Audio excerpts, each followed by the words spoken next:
Bonjour à tous, bienvenue dans TL7 Business à la rencontre des chefs d'entreprise du département. Je suis aujourd'hui en compagnie d'Hervé Maître, directeur général de Loire Action, une agence dédiée à la promotion et à l'organisation d'événements dans la région ligérienne, incubateur d'événements. Hervé Maître, bonjour. Bonjour Sylvain. Merci de venir nous voir aujourd'hui. C'est à l'occasion du salon La Belle Saveur que vous lancez.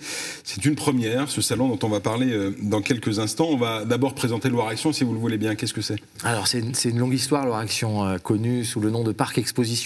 C'est une structure qui est née au milieu du siècle dernier et qui a développé la foire économique de Saint-Étienne, qui a commencé à le développer en cœur de ville, qui ensuite s'est exporté à l'extérieur sur le site de la Plaine Achille, a fait naître le site de la Plaine Achille que nous connaissons aujourd'hui sous le nom de Parc Exposition.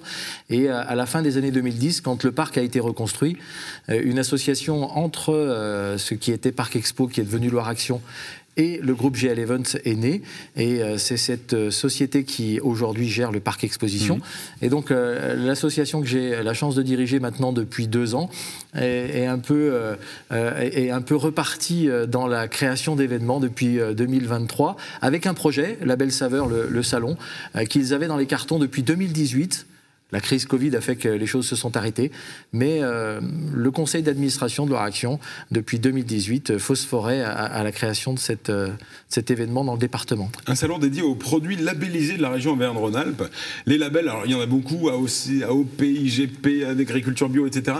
Pourquoi ce salon ? Pourquoi avoir décidé de partir sur cet angle-là ? Alors c'est assez simple. D'abord parce que parmi les administrateurs de Loire Action, un certain nombre sont des acteurs de l'agroalimentaire ou de l'agriculture, pour citer par exemple l'ancien président de la Chambre d'agriculture, mais c'est surtout que nous avons la chance, en Auvergne-Rhône-Alpes, d'avoir un territoire riche en SIQO, en signes officiels de qualité, comme vous l'avez dit, AOC, AOP, IGP, label rouge, et puis l'agriculture biologique qui ouvre les portes à plein d'autres produits. Par contre, il n'y a pas forcément de salon qui rassemble toutes ces richesses gastronomiques ou gustatives de la Loire, de la région Auvergne-Rhône-Alpes, et la Loire est plutôt bien placée géographiquement, puisque autant si le salon devait naître en Auvergne, les Hauts-Savoyards auraient peut-être du mal à se déplacer. Inversement, c'est aussi exact pour les gens du Cantal ou de l'Allier. Saint-Étienne est bien situé avec des axes routiers qui nous permettent d'arriver facilement dans le département de la Loire. Il y a même une habitude au sein d'Auvergne-Rhône-Alpes de faire des réunions sur ces centralités. Et donc, en fait, c'était un atout supplémentaire pour porter cet événement dans la Loire. Alors, qu'est-ce qu'on va pouvoir retrouver dans les allées de ce salon qui aura lieu donc au Parc Expo mi-avril ? C'est des représentants des labels, c'est des producteurs. Qui est-ce que vous avez convié ? Alors, c'est les deux, puisque le salon a vocation à être à la fois grand public et à la fois professionnel. On va y retrouver parfois des organismes de gestion qui représentent un produit et qui viendront le faire déguster ou découvrir auprès des visiteurs. Et puis nous aurons aussi des producteurs qui eux-mêmes viendront pour commercer, pour vendre leurs produits. Là aussi, il y a des acheteurs qui seront de simples consommateurs, le simple étant très qualitatif dans mes mots, ou des acheteurs de la grande distribution, de la moyenne distribution, ou des restaurateurs du coin qui veulent changer leur approvisionnement, leur sourcing pour leur table de l'avenir.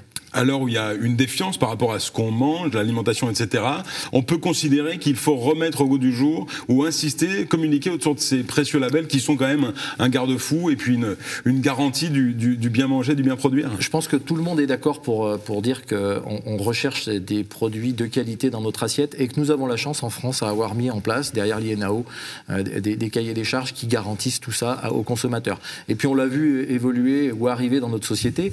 Et il y a 20 ans de ça, on n'avait pas des émissions télé sur la cuisine. Aujourd'hui, la cuisine fait vraiment partie de l'activité où tout le monde trouve un intérêt, a envie de passer derrière le piano pour aller préparer quelque chose. Des youtubeurs parlent jeunes en cuisine. Et donc, je le dis souvent en rigolant, faire ses courses, c'est les préliminaires de la cuisine en fait. Donc il y a un moment, il faut avoir des endroits pour découvrir de nouveaux produits. La Belle Saveur, le salon, sera l'occasion, je l'espère, de vous proposer ça. 193 signes officiels de qualité existent en Auvergne-Rhône-Alpes quand on ne compte pas évidemment tout ce qui est agriculture biologique. 193 SIQO, on a à peu près 70 ou 80 signes officiels de qualité qui se sont engagés dès la première année.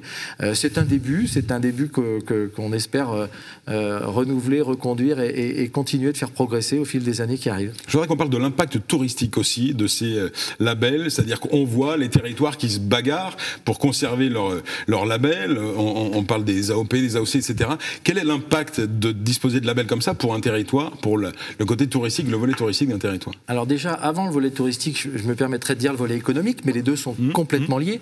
Il faut rappeler que dans certains cahiers des charges, si les entreprises qui doivent transformer les fromages ne sont pas sur le territoire, ça ne marche pas. Donc ça garantit une économie sur un territoire. Et puis, si on prend l'exemple du fromage, on est dans un territoire où on a la fourme de Montbrison. Si on n'a pas cette économie laitière dans les monts du Forêt, ça garantit aussi des paysages et donc ça laisse des paysages ouverts. Ces paysages-là servent le tourisme, ça sert l'attractivité d'un territoire et je crois que toutes ces appellations d'origine contrôlée, tous ces produits, toutes ces vignes, toutes ces richesses de paysages que nous avons en Auvergne-Rhône-Alpes, c'est bien grâce à l'agriculture et notamment l'agriculture de qualité. Dans votre tête, avant de passer à l'objet du jour, vous voyez le salon comment? C'est un moment de rencontre, un lieu d'échange, il y a une nocturne par exemple, il va falloir créer un moment convivial autour de ces labels-là. D'abord c'est un moment de bien-être, c'est un moment à la fois de plaisir et de décontraction pour ceux qui vont venir. Bien sûr que l'acheteur qui va venir faire son sourcing pour son restaurant ou son établissement, il aura une autre démarche le lundi, mais le grand public ou les personnes qui viendront à la nocturne le vendredi soir viendront pour d'abord déguster, se faire plaisir. J'ai envie de le dire avec les règles qu'il s'impose par rapport à la loi E20, c'est un salon à consommer sans modération en fait, on est là pour se faire plaisir. On termine avec l'objet du jour justement, Hervé Maître. Quel est l'objet que vous avez choisi de mettre en avant pendant ce TL7 Business? Alors je dois vous faire une confidence, Sylvain, je suis né au milieu des vignes des Côtes du Forêt, donc je ne pouvais pas ne pas venir avec ma bouteille de Côtes du Forêt. Ça fait partie de ces produits avec lesquels on peut grandir. J'aurais pu venir avec une fourme, j'aurais pu venir avec d'autres produits de la Loire. Le salon La Belle Saveur sera l'occasion de découvrir tous ces produits qui sont façonnés, qui sont complémentaires les uns des autres. On a plusieurs variétés de Côtes du Forêt. Je ne vais pas dévoiler celui que je préfère parmi tous les Côtes du Forêt, mais il y en a plein.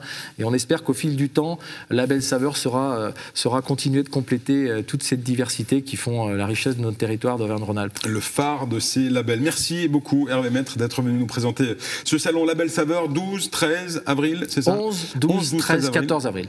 Au Parc Expo, 11, 12, 13, 14 avril au Parc Expo de Saint-Etienne. Entrée gratuite, je tiens à le préciser. C'est important de le préciser. Et je dois vous faire part également de la nécessité de consommer avec modération, même le Côte du Forêt. À bientôt dans TL7 Business. Merci.